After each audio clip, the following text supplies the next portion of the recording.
سلااوڕێز چۆن هاوڕێیان بە هیوام تەندروست باش بن. ئەوڕۆ دەپەڕینەوە سوید باس لە مناڵ ڕفان بردن لەلایەن پۆلیسی سویدەوە دەکەین کە ناڕوونیەکەیە و دەمەوێت بڵێم یعنی بەداخەوە ئێمە ڕەوەندی کورد بەهۆی ئازارەکانی نیشتمان کەمترین قسە و باس لەسەر ڕووداوانە دەکەین کە پەیوەستە بە چرکە ساتەکانی ژیانمان لێرە بدەبینە سەر.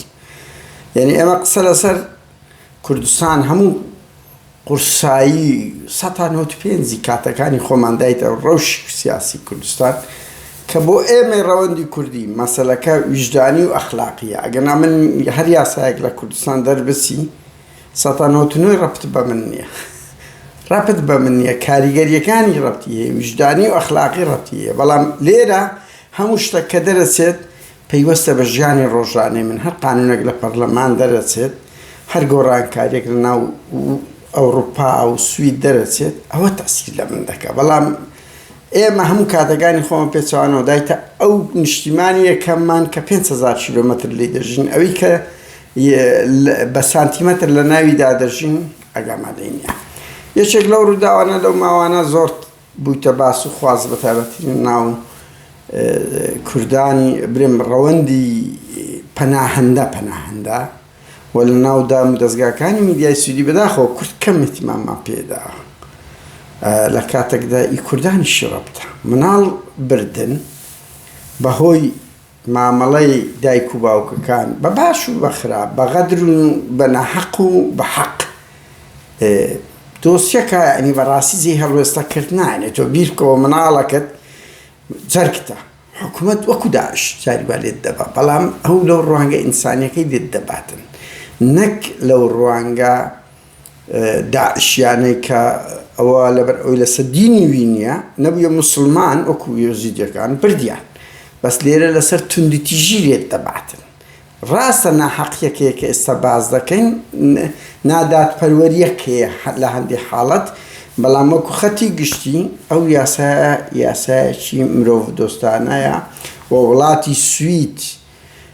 یەکەم وڵاتە 45 ساڵ دەبێت هەڵەنەم 79ەوە سوید بەو بڕیارە دەرکردیە لێدان لە منداڵ لە گەورە بە هەموو جۆرێک قەدەغەیە، بە هەموو جۆرێک قەدەغەیە. بە تایبەتی مناڵ یعنی تۆپە. هاوڕێیان چاواشەکاریەکی گەورە هەیە، بە تایبەتی لەلایەن هەندێک ئیسلامی منەظەم ڕادیکاڵەکان پاشماوەی داعش، قائیدە، قەتەر، وڵاتە سعودیا، خەلیجیەکان بەخۆیان ئامادەنین کەسیان استقبالی پەناهەندە بکەن. وڵاتشکە ئیسلامی بڕۆ سەیر کە قەتەر و ئیمارات و خەلیج بەگشتی ببورن. بەل ئەوە کۆخەدێ بەر لە خەیتە خۆم بە ملیارەها دەیان و 100 ملیار دۆلاریان هەیە، های لایف دەژین ئامادەنین هەر کەسەیان هەر ڕووداوەک بێ هەریەکی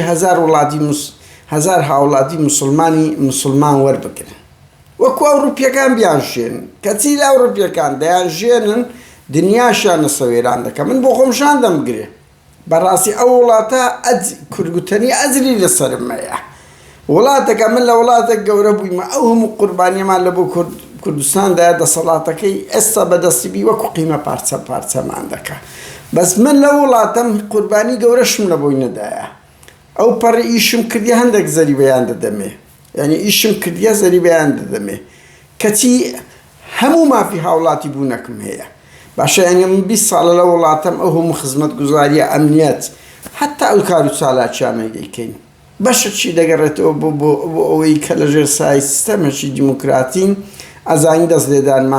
دەستلێدانی وڵاتی سویدە. ئەوە ینی ژان دەمانگرێ. بەڕاستی ئەم بۆ خۆم پێم ناخۆشە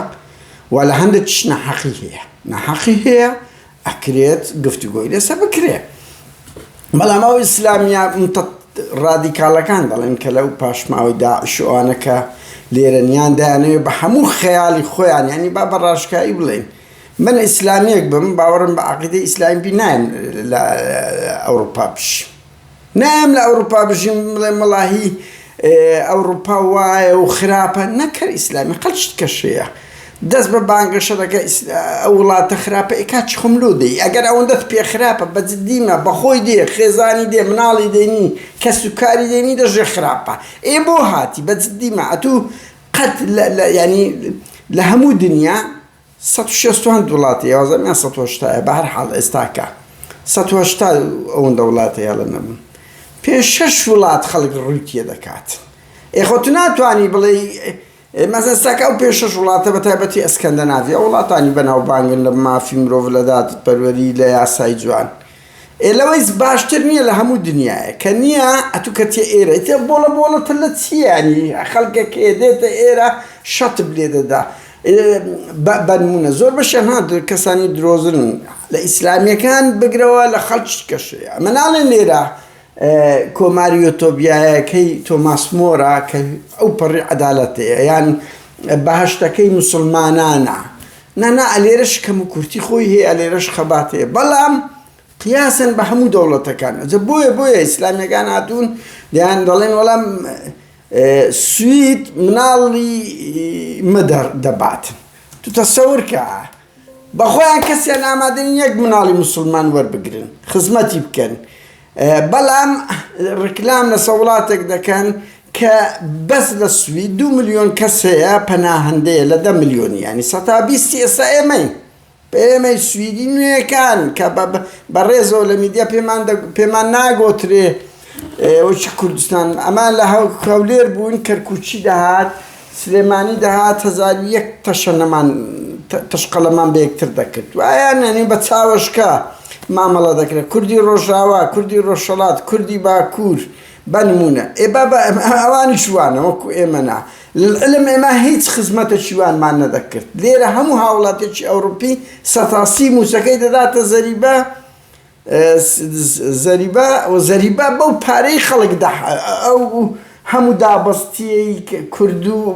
دابەستیە پەناهەندە کە دێت ئێرە بەوانەی کە مزگەوتیش دەکەنەوە بەوانەی کە دینداریش دەکەن هیچ ئیش ناکەن بەوانەی کە داش دەنیشن کە بەلێ شاویان پارتی وەچێتی معاشی بندیواریشیانەیە لێرەش پارەی سۆسیال دەخۆن بێشەرەفی ئەو هەندێک لە خەڵکی پارتی وەچێتیش لێرەدا لە سنوور بەدەرە کاکم 1000 درۆی کردێتە ئیقامەی وەگرتێ کەچی لێرە دیفاع لەو سیستەمە مافیایە دەکا کە پارەی سۆسیال وەرەگری لێرەش معاش وەرەگری دیفاع لەو سیستەمە سەخیفەی خۆشی دەکات بەرحاڵ هاوڕێیان بۆیە ئەمە قسە قسە و باسکەین هاوڕێیان هۆکاری سەرەکی دەبی بڵێن پەناهەندەیەکی زۆر بە تایبەتی لە وڵاتی سوید ڕووی لە 2015ەوە ینی سوید دەمەکە پەناهەندەی دێتەوە کوردی باشوور دەمەکە لێیتی ئەمن کە نامەوێت بگەڕێمەوە سەر ئەو تاریخەی کە لە سەدەی 19ەوەمەوە کورد لێرە هەبووە بەڵام ئێمە قسە و بازسە ئەو مەوجانە دەکەین ینی ئەو ڕەوانە دەکەین کە بەسەن لە باشوور نۆتیە کاتیە ئەو جیرەی نۆتیەک و 2000 تا حدێک ئێستا کورد ئینسجامی کرد ینی پەناهەندەی بەگشتی بەڵام ئەو وەجبەی لە دوای 2000 بەهاری عەرەبی و بە تایبەتی 2015 بێتە بیستن وەختی مناڵەکە فەوتە ئالانی کورد سوید زیاتر لە 120 هزار کەسی وەرگرتیە هاتە ناو ئەو وڵاتە بەس لە 2015 دوای ئەوە زیاتر بوو ئەزانم 178 هزار بووە لە نەبم ئەو دەمی میدیاکان دەگۆترە لەو پێش ساڵەی 250 هزار زیاتر هاتیە چکۆ بەردەوام دێتن ئەو خەڵکە هاتیە ئەوە مەدرسەی دەوێ ئەوە شوێنی حەوانەوەی دەوێ ئەوە ژیانی دەوێ قوتابخانەی دەوێ خەستەخانەی دەوێ و هاوکات بەشەچیان لە وڵاتێکی ژینگەی پڕ لە شەڕ هاتینە بەلێ شاویان مەسەڵەن وەکو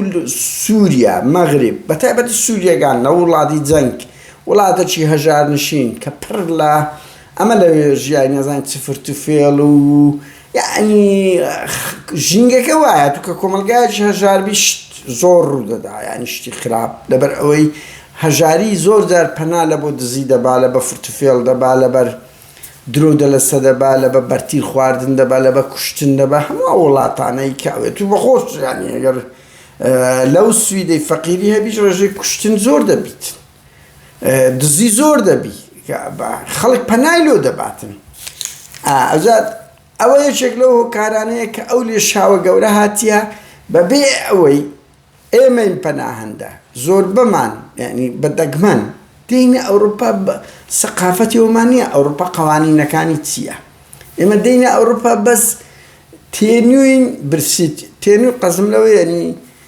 حڕیەتمان نەدیتیە نان و ئاو خواردنمان نەدیتیە مافمان نەدیتیە ئیهانەمان زۆر دیتیە لێرە نییە کۆمەڵک لەو شتانەمانەیە ئیتر باش کە دێ ئێرە و ئازادی و کەس ئازارت نادانێ من بەنمونەکەت پێ بڵێم پێتان بڵێم هەر کەسێک وەرە سیر کە بەلێشا و خەڵکی کورد باڵی خۆمان بڵێن نەک سووری ئەوانە چەند مانگ مەعاش نەدرێت چەند ئیهانەی کردیە ١٩٠ نایەتە سەجادەی ١٩٥ نایەتە سەجادەی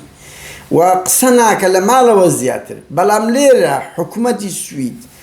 سۆسیال کە یعنی شتەکی بەڕاستی هە ساڵ یەکەم و دووەم ئەگەنا ئینسان دەبێت ئەگەر پیر نەبێ ئەگەنا دەبێت ئیش بکە بەنمونە $100 نەدرێتێ چاوی مەسوولەکە دەردێنی دنیای خرا دەکات لەبەر ئەوەی هیچ لێ پێچینەوەک لەگەڵی ناکرێت هیچ لێ پێچینەوەک لەگەڵ ناکرێت بەهەرحاڵ ئەو ڕەوە پەناهەندەی هاتە ئێرە سەقافەتیش ئەوروپی نییە ئەو هاتیە تێنووی ئەو شتانەیە بەڵام نازانێت کۆمەڵک قەوانینی ئەوروپیش هەیە کە فەرز دەکرێت لەسەرت مەسەلەن کچ خێزان حقوقی خۆی هەیە لێرە ئەتو ناتوانانی بەکو عەقلی بێ لە ئەوروپا بژی بە عەقلی کوردستان و شەرق و ئەفریقا بڵێ وەڵای کەلتوری من وایە وەکو لە ژن کوشتن جارێک لە بەرنامەیەک بازی ژن کوشتن کرا گوتی ئەمە کەلتورمانە وتی بڕۆ لە وڵاتی خۆت بشی ینی بەڕاستیش وایە تۆ دەیە وڵاتە ناتوانی بێ وڵاتەکە ئەلمانیە تۆ دەتوێت بڵێ وەڵای من دەمێ موسڵمانم ئێرە وڵاتە چ ئەلمانیە ئێرە وڵاتەکە دەبێت ڕێز لە هەموو ئایدیۆلۆژیەیەک بگرین دینداری خۆت دەکەی بکە بەس لە بۆت نییە بە زۆرم لێ یان قەوانینی ئیسلامی بینی لێرە جێبەجێ بکە کۆی کە لە بن هەژدە خەڵک ئیسلام هەیە مناڵەکانی دەدا بەش مەمنوعە لە ژن دەدەی ژن لە ماڵ دەپەستی بەنمونە کورهەیانە ئەوە دەکەن ئەو قوانینانەی ئیسلامی لێرە جێبەجێ دەکەن دووسێ ژنیان بەدزی هەیە باشە بەجددی یانە تو هاتی ئەو وڵاتەی تۆ تێدەگەی لە سوید دەژی لە ئەوروپا دەژی ئەوە پێکدادانێکی کردیە بە تایبەتی لە ئێستادا یعنی سەقافەت نییە تێگەیشتن کۆمینیکاخون کە لەگەڵ ئەوەی لە نێوان قەوانینی سویدی و هاوڵاتی سویدی و دامودەستگای سویدی لەگەر ئەو ڕەوە هاتی کە هەندێکی یعنی ئەوانەی کە زمان هەر خراپن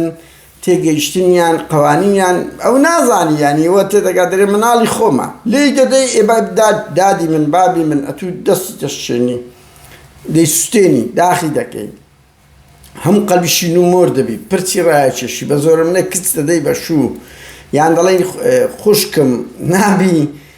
مرد بە وڵاتەشکە بکە ئەنی کارەساتە تۆ هەیە 40 ساڵە لێرەیە بڕوا بکەن هەمان عەقلی شەرقی هەیە هەمان عەقلی شەرقی هەیە یان باشە مناڵ لێرە هەموو پێکەوە گەورە دەبی ینی تێکەڵچێش دەبی مرد بە یەک بە مەکسیکی دەکە یەک بە ئەوە دەکە لای بین زۆر نۆرماڵە لای ما ینی ئەمە نا بەڕەنگی ئەمەش هێشتا مۆدرنتر بین تا حەدێک پێمان کەفرە ئەوە کچە کوردێک مرد بە عەرەبێک بکە بە تورکێک بکە بە نمونە نەک بە ڕەشەک ینی هەزمکردنی قسە قورسە بۆ مەش ساڵی یەکەم و دووەم هاتین قورس بەس کاکە منتقیش نییە تۆ 20 ساڵ لەو ئەوروپای بی هەر فکری کوردستان و شەرق و ئەفریقا مامەڵە لەگەر ئێرە بکەی ئێتو لۆ چاتیە وڵاتە یعنی بەجددیمە خەڵکەکی زۆر دێتە ئەو وڵاتەوە تێدەگا بەس دێ لۆ خۆشگوزەرانیەکان بەس بالمقابل قەوانین مەسەڵەن نابی تۆ لە خێزان بدرێ ئیتر ئەوە قانونە ینی نابیت لە مناڵ بدەی نابیت شەڕ بکەی نابی تونند و تیژی بکەی کورە نابی دەنگت هاوار بکەی نابی پیسی بکەی لێرە کە شارستانێتی ئەوروپامان ئێمە پەناهەندە بەگشتی دەڵێم هەموونەتەوە ئەوەکان لە ئەوروپا لە هەموو دنیا ڕوو لە 5-6 وڵات دەکرێت دە 12 وڵات دەکرێتن لە ئەفریقیا لە ئەمریکای لاتین نازانم لە هەموو وڵات حتا لە ئەوروپای شەرقیش ڕوو لێرە لەو 8 وڵاتەی دەکرێتن هێزە دەبی ڕێز بگیرێ ئەو وەزبەیە کە هاتیە لەگەڵ ئەوەی کردیە ڕاسیزمیان دژە بێگانە بەهێز بێت لە ئەوانە بەشەکی حەقیانە دەبێ مەدان پێدا بنین مەسەڵەن کەلتوری ما لەگەر کەلتوری سویدێکی ئەرز و ئاسمانیە پێشتر من لێرە بووم 2001 یەک کەس دەکوژرا دنیا خرا دەبوو کاچمە ئێستاکە ئەوە و ئیحسایی 5 ساڵم دەرهینایە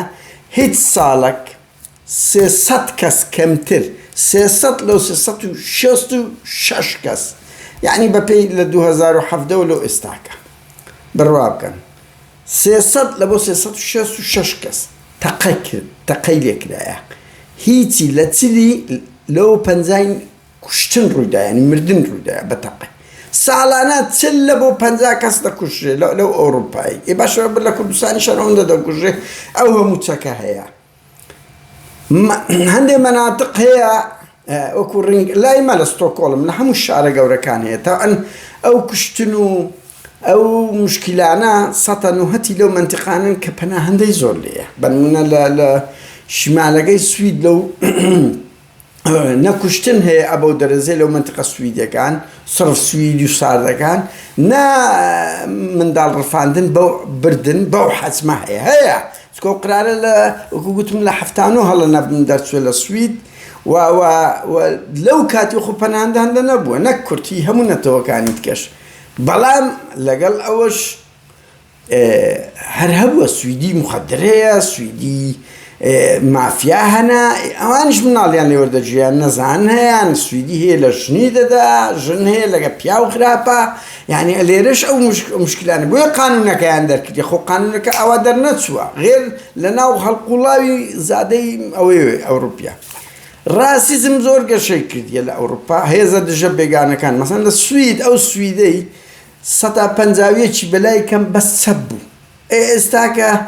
ئێستاکە ڕاستەکان 150 زیاترن چەپەکان زۆر بەرەو پاشەکشە دەڕۆن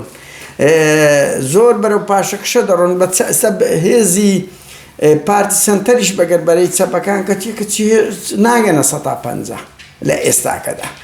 ئەو هێزەی کە تا 2010 نەگەیشتنەوە پەرلەمان هێزە دژە بێگە نەدەگەیشت 105 پێک نەدەینە ئێستا 120 تقریبا هەموو زادەی ڕەفتاری و ئەو هەموو کارە دیارە بەشە شوکو گوتم یعنی هەموومان لە ژینگەیە کاتینە بە شەو ڕۆژێک ئەو تێکەڵکێشەمان پێ ناکرێ بەڵام معقولیش نییە ئینسان نەگۆڕە بێت هاتە ئێرە بلێرە بەو عەقڵێتەی کوردستان بێوێ بخوڕیت دەبی خۆمان بگونجێنین ئێدر ئەو هاڵەیە یعنی ئەمە هەر شەکراوەکەمان دەوێت هەر قەیماغەکەمان دەوێت ئەو دوو حاڵەتە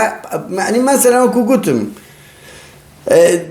زیاتر لە 2 ملیۆن کەس هەن ئێستاکە بەو تێڕوانینە بیر دەکەنەوە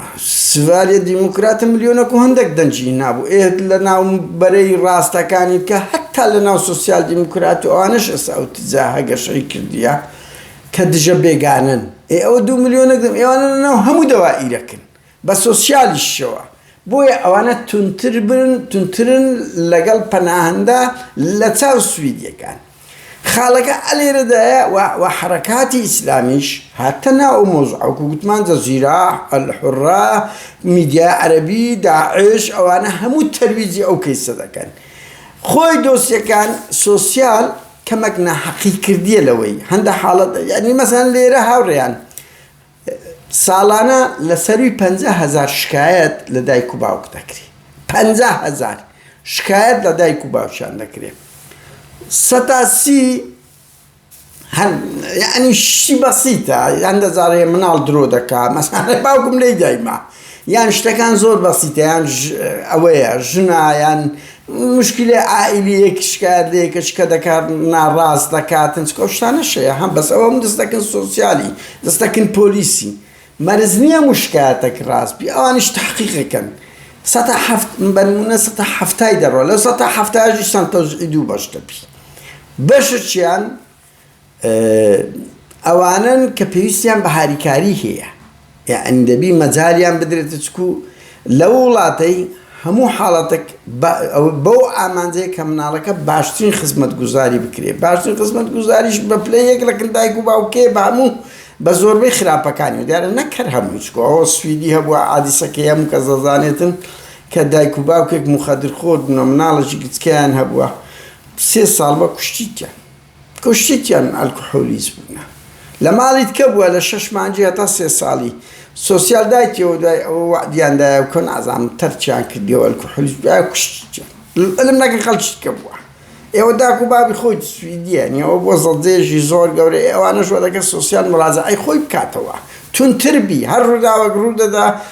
ئێستا لە دووشەمەی ڕابردوو مزاهرەیان کردیە پەنا ئەو دایک و باوکانم بێگومان حکوومەت سوید سۆسیال کۆمۆنەکان هەموو مڕازعەی خۆیان دەکەنەوە ئەجا ئەوڕیان لێرە لەو 170 کە دەمینێتەوە گوتمان 130 بەتاڵ دەبی 170 لەو 170 دیسان دەکەوە 130 دەکرێت برم 130 ئەوەی بکە بەشەچیان ئەوەیە بە پێویستیان بە یارمەتیە پێویستیان بەوەی داک و بابەکان بچنە کۆرش مڕازعەیان بکرێ سەردانیان بکرێ یعنی ڕێنماییان بکرێتن ئەکرێت یعنی لە هەڵەیەکە دیان دروست بووە یان شێوەی پەروەردە کە نابی وابی بانک داک و با بانک دەکرێت جارێک دووزار یان مناڵەکانیان چەند ڕۆژێک دەبردرێت دوای ئەو دەیاندرێتەوە کە ئەو حاڵەتانەش زۆرە هەیە هەفتێک دەبردرێ دوو هەفتە دەبردرێت دوای دەیدرێتەوە جاری دووەم دەیدرێتەوە بەڵام ئیتر هەر بەردەوام بوو ئەو بەیەک جاری لی دەبن بەڵام لەو 130 کە لی دەبردرێ بە ئیجباری ینی بە زۆری 170 پێویستی وەکو گوتمان ئەو 170 پێویستی بە هاریکاری بکرێ کەچی لە بەرامبەر بەشێک لە ئەو خەڵکانی کە زمانیان نەزانیە و کە ئەزمونیان نیە و کە ساڵە بدایەتەکانن لە جیاتی ڕێنماییان بکرێ زوو مناڵەکانیان لێ وەرگیرایە ئەو کەم و کورتیە هەموو لایەک ئێستا کە مەسەڵەن لە میدیا عەرەبیەکانی سویدیە مەسەڵ کۆمپیسێ میدیایەکە گفتوگۆ دەکرێ یان جێ لە خەڵک ڕادەگیرێ یان لینکەکان کە حەقی یەکسەر لێ وەرگرتنەوەی نەبووە لێیان وەرگرتیتەوە ئەلێرە ناحەقیەکەیە ئەگەنا لێرە هەر کەسێکمان کە دەین نابی تونند و تیژی لەگەر چاردەوروبەرمان بەکاربینێ ئیجباری یعنی کچە خێزان تا براتە خوشکتە هەتا بنهژدەی تا حەدێک تۆ مەسئولی بۆ هەژدا بڕوا بکەن ئەم کوڕەکەم بۆ هەژدەن شەوەکەی نامەکەم لۆ هات ناوە لە بۆ من و داچات وتی ئەو ئازاد مەودووە ئەنگۆ لە بۆتان نییە بڕیاری لەسە بدەن شەوەکەی نامەد لۆ دێ ئەو بڕیار دەدا ئیتر ئەمە دەمانێت نا بە عەقڵی کوردستان لەو وڵاتەی بژی بەس بە ئاو هەوای بە ڕوبەی کوردستان بپیوی ئێوە ناکرێتن ئەجەوەکو گوتمان ینی 130 دەبردرێ منداڵەکان 170 دەبی ڕێنمایی ئەوە بکرێت بالعکس لەوە مامەڵە کراوە بە تایبەتی لە بەرامبەر ئەوانەی کە لە ڕووی زمانەوە باش نەبوونە بەنمونە ینی هاوڕێیان بەڵام ئەو ڕێژێ زۆر بووە ینی بەنمونە ینی 2018 هاوڕێیان 27100 منداڵ بنهژدە یان بردرانە یان ئەوە هەیە ئەلکۆحۆلیست و شەڕ و مشکیلەی لە ناو عائیلەکە دروستکە هەندێکەیە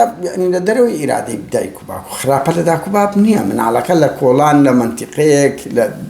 تێکرد بە ژینگەیەکی مافیاوی بێ ئەلکۆحۆلیز دەرەچێ شەڕەکە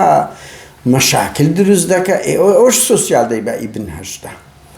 ئەجا ئەوە 38800 کەس لە 2018 بووە کە 23100 ئیبنهژدە بووە ئەجا لەو 23 ئەوەش دیسان 100 دەکرێت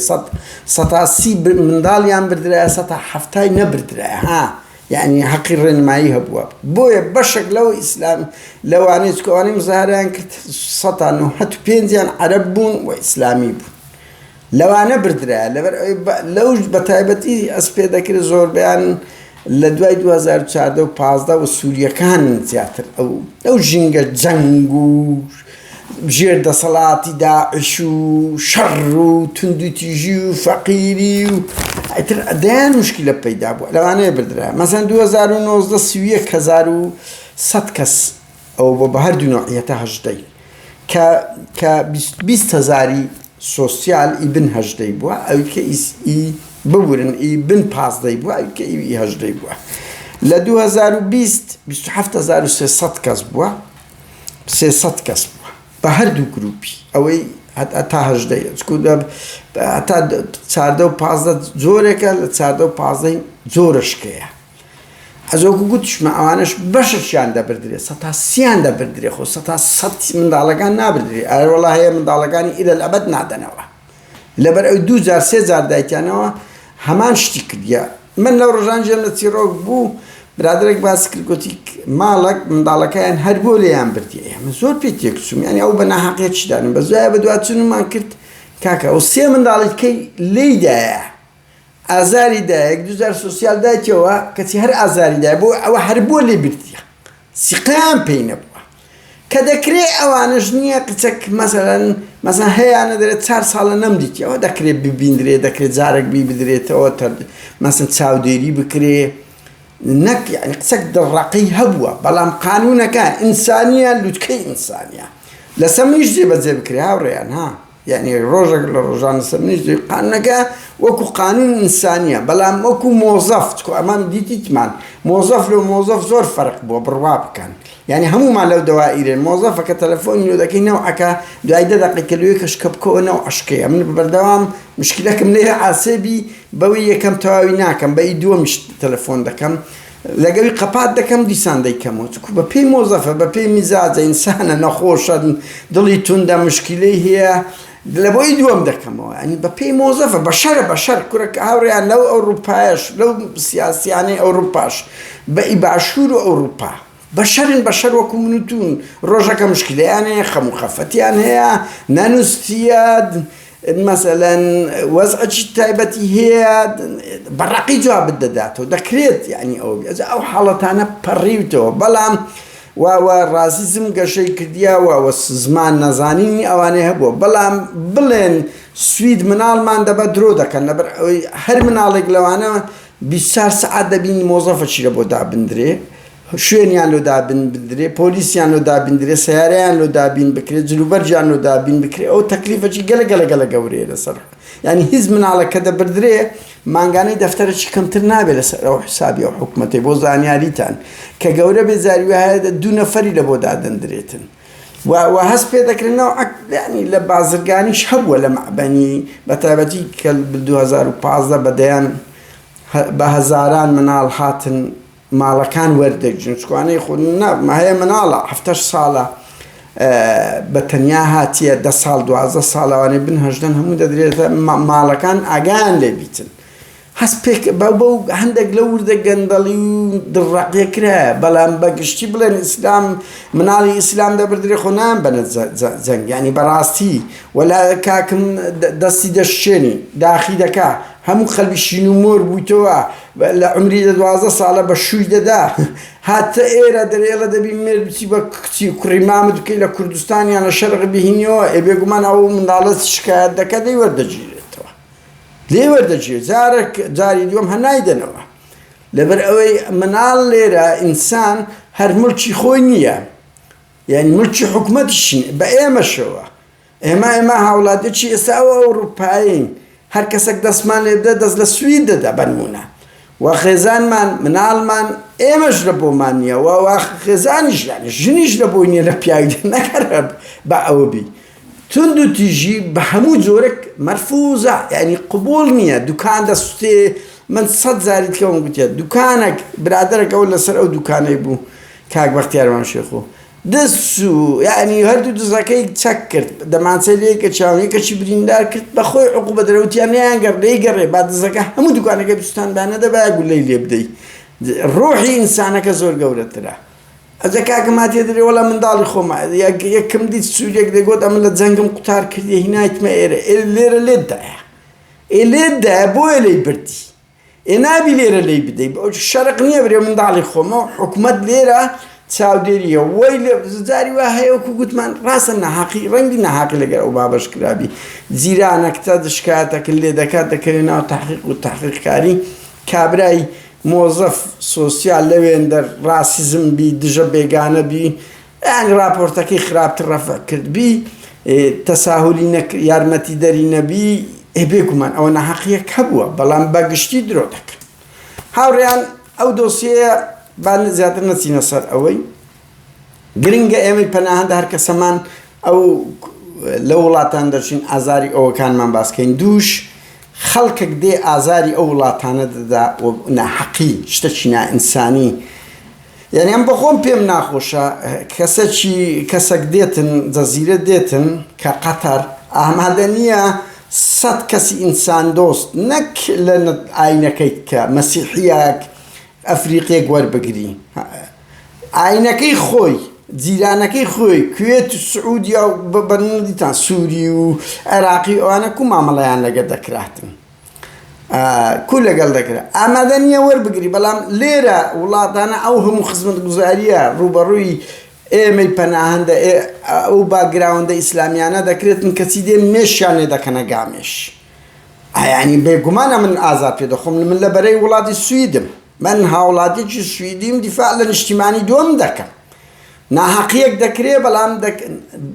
لە بەرامبەر ئەو وڵاتە دەکرێت دەیانێ وێنەیەوە بدەن سوید مناڵی مسلمان دەبە بەڵام مۆزوعەکەن کەم و کورتی هەیە بەڵام تاوان نەکرایە لە وڵاتە بە پێچەوانەوە دەیانەوێت پەروەردەیەک کۆمەلگایەکی ئینسان دۆست بکەن کە خەڵک توندوتیژی نەکە کە ئێمە لەو ژینگەیە پەروەردە نەبووینە فێرە توندوتیژی بووینە دەیانەوێت فێرمان بکەن هێمن بین فێرمان بکەن توندوتیژی بەکارنێنی بەڵام سەدبارەی دەکەمەوە کەم و کورتی هەبووە بەڵام قانونەکە لەو پەڕی ئینسان دۆستیە کاتە چی خۆش